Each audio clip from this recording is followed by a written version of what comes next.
विपिन ने सभी को इशारा करते हुए कहा, तो हम आज की क्लास यहीं खत्म करते हैं। तुम सब आज पढ़ाई गई सभी बातें याद रखना। अगर कुछ भी दिक्कत आए या कुछ समझ में ना आए तो तुम मेरे पास आ सकते हो। जी सर, पांचों बच्चों ने क्लास से जाते हुए आवाज लगाई।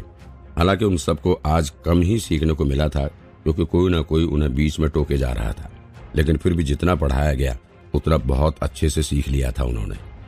और अगर वे आज के पाठ को अपनी तकनीक में लगाकर जांच करेंगे तो उनकी ताकत में जरूर इजाफा होगा। वे पांचों बड़ी ही खुशी के साथ क्लास से बाहर आए। रोमा को बाहर आते देख रोहित ने उसका हाथ पकड़ लिया। चलो घर वापस चलते हैं।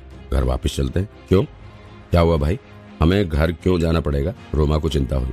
रोहित ने कहा, तुमने मेरी बात नजरअंदाज की और स्कूल के सबसे बेकार टीचर की स्टूडेंट बन गई। मैंने यह किस्सा पिताजी को बता दिया है और वे तुमसे बात करना चाहते हैं। पहली बार तो विपिन की क्लास से उसे बाहर निकाल दिया गया और दूसरी बार उसे बिना कुछ किए ही वापस आना पड़ा। रोमा के चेहरे से साफ था कि वो रोहित की बात नहीं मानेगी, इसलिए उसने अपने नौकर को घर भेजा ताकि उसके पिता को इस बारे में बता सके। अब उसके पिता ही उसे समझा सकते थे। रोमा भले ही दिल की साफ और भोली थी, लेकिन वो अपने पिता की बात कभी नहीं टालती थी। रोमा ने डर से पूछा, पिताजी को? उसके पिता ही मदान खानदान के मुखिया थे। वे बड़े ही अनुशासित थे और कभी हंसते भी नहीं थे। उसके सामने तो घर के सभी लोग कांप जाते थे और छोटे बच्चे तो उनसे दूर ही रहते थे। रोमा ने अपने भाई को समझाने की कोशिश की। विपिन सर वैसे बिल्कुल नहीं हैं जैसा आप लोगों को लग रहा है। उनके लेक्चर वाकई में अच्छे हैं। रोहित ने उसकी बात अनसुनी कर दी और हाथ हिलाते हुए कहा, यही बात पिताजी के सामने कहना और फिर देखना कि वे तुम्हारी बात मानते हैं या नहीं। इतना कहकर वो रोमा का हाथ पकड़कर उसे स्कूल से बाहर ले जाने लगा। स्कूल और उसके घर में ज्यादा दूरी नहीं थी। थोड़ी देर बाद ही वे अपने घर के दरवाजे के सामने पहुंच गए। रोहित रोमा को खींचकर उसके पिता के ऑफिस में ले गया। उसने दरवाजा खटखटाया। अंदर से एक तेज आवाज आई, आ जाओ।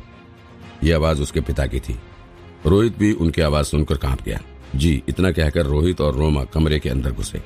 उसके पिता कमरे के बीचों बीच बैठे थे। उनके आसपास कुछ और शक्तिशाली लोग भी बैठे थे।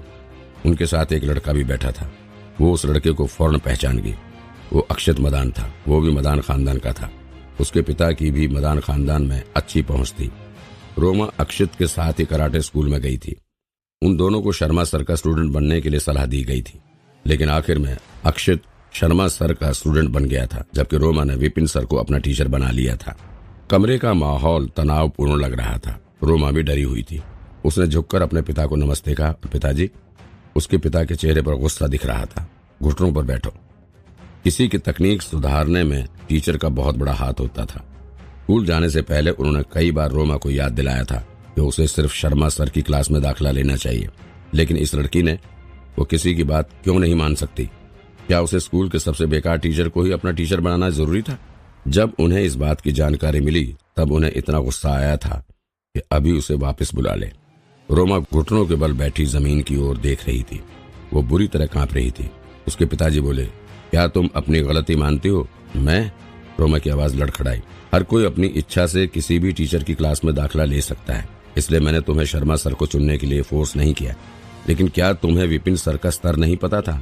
वो वही है जिन्हें पिछले साल टीचर एग्जाम में 0 अंक मिले थे और उनकी सलाह से एक स्टूडेंट पागल भी हो गया था। तुम्हें लगता है कि ऐसे टीचर की क्लास में दाखिला लेना सही रहेगा?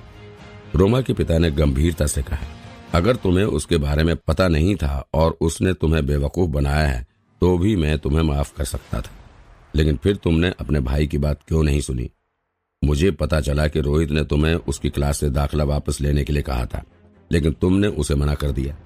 तुम क्या करना चाह रही हो? उसके पिता की आवाज तेज होती जा रही थी और अब इतनी तेज हो गई थी कि टेबल पर रखा गिलास भी हिलने लगा था। अपने पिता की डांट सुनकर रोमा का चेहरा लाल हो गया था। उसने उन्हें समझाने की कोशिश की, पिताजी, विपिन सर उतने बुरे नहीं हैं जितना कि लोग बोलते हैं। वो एक अच्छे टीचर हैं, सिर्फ ज्यादा घुलते मिलते नहीं हैं। मैं उनसे पढ़ना चाहती हूँ, इसलिए मैं अपना नाम वापस नहीं लूंगी। रोमा को विपिन की एक ही सलाह से बहुत फायदा हुआ था और एक क्लास के बाद ही उसे पता चल गया था कि विपिन से पढ़ना उसके लिए सुनहरा मौका था। अगर उसने इसे हाथ से जाने दिया तो वो जिंदगी भर पछताएगी। अच्छा टीचर, वो इंसान जिसे 0 नंबर मिले हो? रोमा, तुम्हें मुखिया की बात माननी चाहिए। उस विपिन की बातों में मत आओ। अक्षित से कुछ सीखो। उसने भी अभी तक सिर्फ एक ही क्लास ली है, लेकिन उसकी ताकत में अभी से 40% इजाफा हो गया है। इससे ये साफ है कि स्कूल में शर्मा सर ही बेस्ट टीचर है। रोमा की बात सुन वहां बैठे सभी लोग हंसने लगे। करीमनगर में एक भी इंसान ऐसा नहीं था जिसे विपिन के बारे में ना पता हो। फिर भी अगर ये कहा जाए कि वो एक अच्छा टीचर था, ये तो मजाक ही था।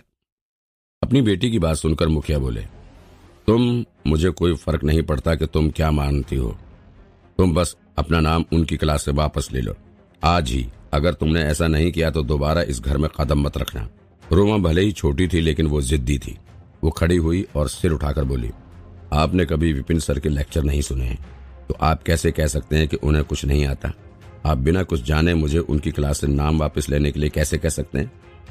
एक आदमी बोला, माना कि हमने कभी उसके लेक्चर नहीं सुने, लेकिन अगर उसे कुछ आता होता तो उसका नाम पूरे स्कूल में क्यों बदनाम होता?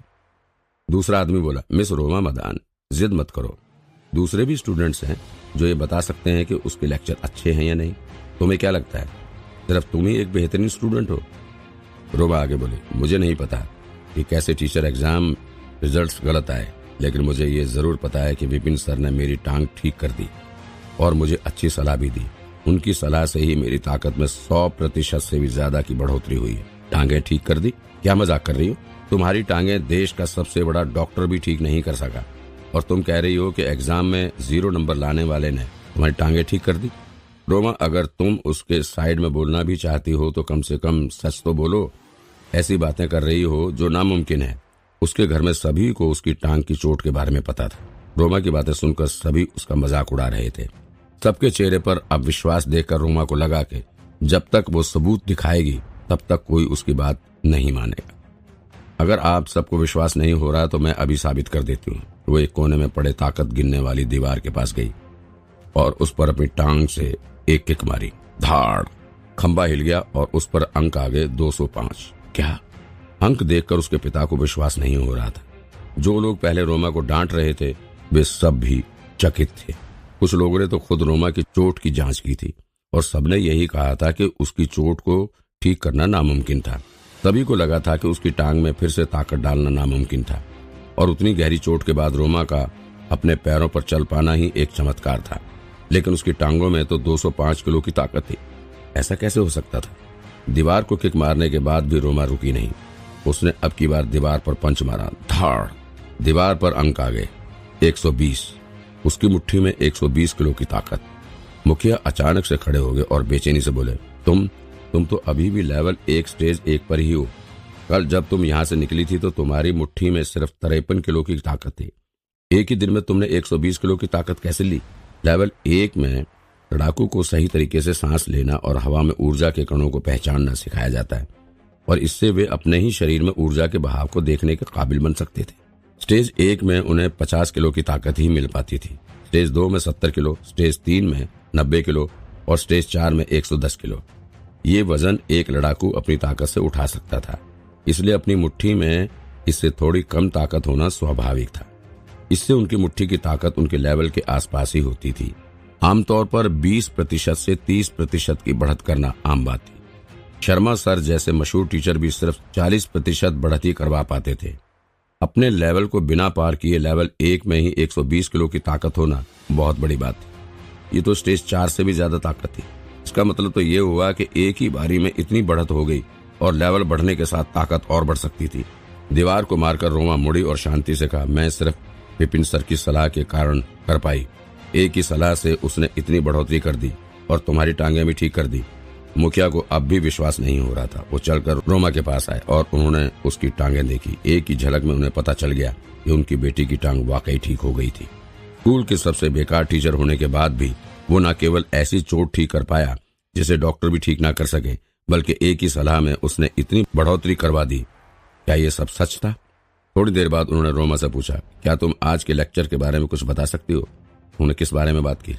थोड़ी हिचकिचाहट के बाद रोमा ने याद करते हुए सब बता दिया।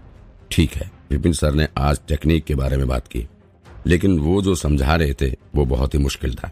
मुझे सिर्फ कुछ याद हो पाया। उन्होंने कहा, गहरी सांस लेकर उसे शरीर की नदी में पहुंचाना है। लेवल 1 के रास्ते को सुलझाने के लिए ये कितना आसान और अच्छा तरीका है। ये तो बहुत ही अच्छा है। अगर मुझे ऐसे पढ़ाया जाता तो मैं कभी ऐसे लेवल पर अटकता नहीं। ये तो कोई एक्सपर्ट ही बता सकता है। वाकई में रोमा की बातें सुनकर सभी चकित थे। इतने मशहूर खानदान से ताल्लुक रखने के कारण वे सभी शक्तिशाली थे। उनमें से सबसे कमजोर आदमी भी कम से कम लेवल 6 का एक्सपर्ट था। इतने साल ध्यान करने के बाद सभी को तकनीक के बारे में अच्छी जानकारी थी। हालांकि शब्द रोमा के थे, लेकिन उनके भीतर के अर्थ को समझकर उन्हें तो लग रहा था जैसे खुद ईश्वर ही उन्हें टेक्निक के बारे में बता रहे हों। उसकी बातों से उनके भी कई पुराने शक दूर हो गए थे और उन्हें लग रहा था जैसे आज जाकर वे लेवल 1 के बारे में ठीक से समझ पाए हों। मुखिया ने बड़ी ही खुशी से कहा, वो वाकई एक एक्सपर्ट है। इतने अच्छे से तो कभी मेरे टीचर ने भी नहीं समझाया। अपने पिता को स्तब्ध देखकर रोमा बोली, पिताजी आप ठीक तो हैं? उसके पिता होश में आए और उन्होंने बोला, रोमा, तुम्हें किसी भी हालत में विपिन सर की क्लास नहीं छोड़नी है। तुम दिल लगाकर उनके कहे अनुसार मेहनत करो। रोमा को लगा नहीं था कि उसके पिता, जिन्हें मनाना बहुत मुश्किल होता था, वे इतनी जल्दी अपना मत बदल देंगे। लेकिन पिताजी, अभी तो आप कह रहे थे। मुझे नहीं पता था कि विपिन सर इतने महान हैं। अचानक उन्हें कुछ सूझा और वो उत्सुकता से बोले, रोमा, क्या तुम विपिन सर से पूछ सकती हो कि क्या वे अभी भी दाखिला ले रहे हैं? अगर हाँ तो क्यों ना अक्षित और रोहित भी उनसे ही पढ़ने जाएं। एक काम करते हैं, क्यों ना मैं भी उनका स्टूडेंट बन जाऊं। इससे पहले कि वे अपनी बात पूरी करते, एक आदमी ने उन्हें बीच में टोका, आप मदान खानदान के मुखिया हैं, आप इतने छोटे टीचर के स्टूडेंट बनेंगे? अगर सबको ये पता चल गया तो खानदान की कितनी बदनामी होगी। मुखिया डांट कर वो खुद रोमा से बोले, देखो, मैं तो खानदान का सिर्फ एक बुजुर्ग हूँ। मेरी किसी भी चीज से खानदान की छवि को कुछ नहीं होगा। अगर फिर भी कोई दिक्कत है तो मैं इस परिषद से अपना इस्तीफा भी दे सकता हूँ।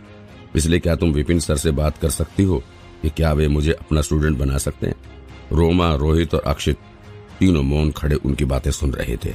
वे और मुखिया दोनों के पास कहने के लिए कुछ नहीं था।